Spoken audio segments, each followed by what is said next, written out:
muxuu nabigu sallallahu alayhi wasallam inooga reebay inaynu u seexano dhinaca caloosha oo uu inoogana digay su'aashaasi jawaabteeda oo faahfaahsan ayaynu maanta barnaamijkeena ku soo qaadan doonaa waxaynu faahfaahin doonaa sababta uu nabigu inooga digay iyo dhibaatooyinka ay leedahay iyo waliba waxyaabaha ay dhaqaatiirtu ka yiraahdeen arrinkaasi wasalaamaantihiin daawadayaasha ku xiran janalka dadweynaha kuna soo dhawaada mawduuceena maanta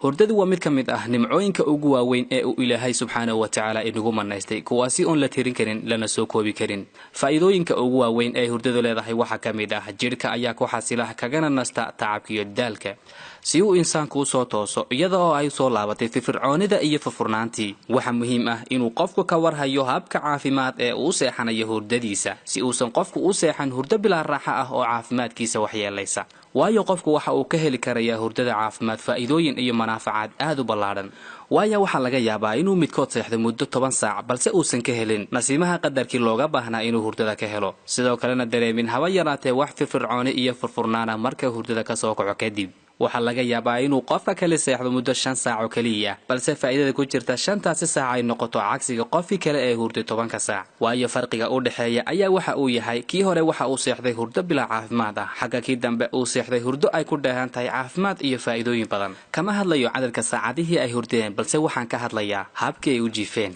وسيحشدا لو سيحدو qaabkani ma aha hadiyii nabiga waxa ka soo aroortay sallallahu alayhi wasallam inuu inaga reebay in loo seexdo dhinaca caloosha iyadoo ay ahayd ficil celintiisu sallallahu alayhi wasallam markii uu arkay wiil hurta dhinaca xabadka waxa uu ku yiri in hadhihi taj'atun yabghaduhu Allah yaani ilaahay ayaa u carooda habkaasi aad u hurdid ee dhinaca xabadka ah waxana xadiidkaasi soo saaray Abu Daawud iyo Ibn Maajah وسيحشدا dhinaca xabadku waa mid kamid ah hababka ugu xunxun ee loo seexdo waayo waxa ay leedahay dhibaatooyin aad u badan in xabad loo seexdo waxa ay hoos u dhigi kartaa qoorada iyo naqaska oo qofka ku xirma laakiin waxa ay culays saaraysaa dhabarka iyo qoorta waana arrin horseedi karta hurdo xumo iyo raaxo la'aan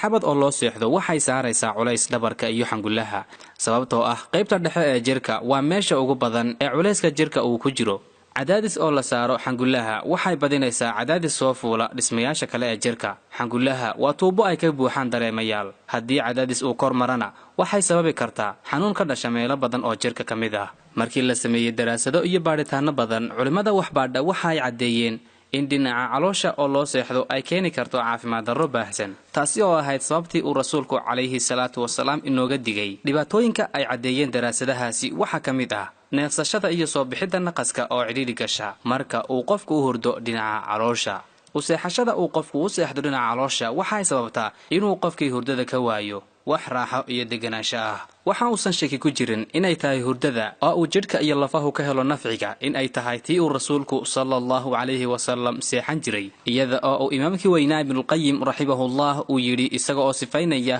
qaabkii uu rasuulku sallallahu alayhi wasallam u seexan jiray kama uusan qaadan jirin hurdada in ka badan inta uu uga baahnaa naftiisana uma uusan diidi jirin inuu seexdo in ku filan yacni ma uusan ahayn qof aad u hurdo badan mana uusan ahayn qof ka mamnuuca qadarkii hurdo oo ay naftiisu uga baahnayd marka uu seexanayana waxa uu u seexan jiray dhinaca midig ilaahay ayuuna xusi jiray ilaa ay indhihiisu ka xirmayaan isagoo isla markaana calooshiisa aana ka badin jirin cunto iyo cabitaan midna ugu dambeyn ilaahay subxaanahu wa ta'ala waxaynu ka baryaynaa inuu naga dhigo kuwa raaca hadiyigii nabiga sallallahu alayhi wasallam aad baad ugu mahadsantiin daawashadiina haddii aad ku cusub tahay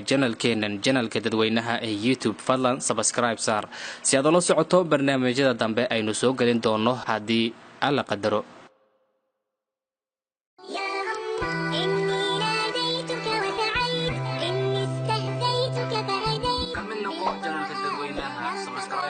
oo nagu soo biir waxay inoo tahay tartar iyo dhiirigelin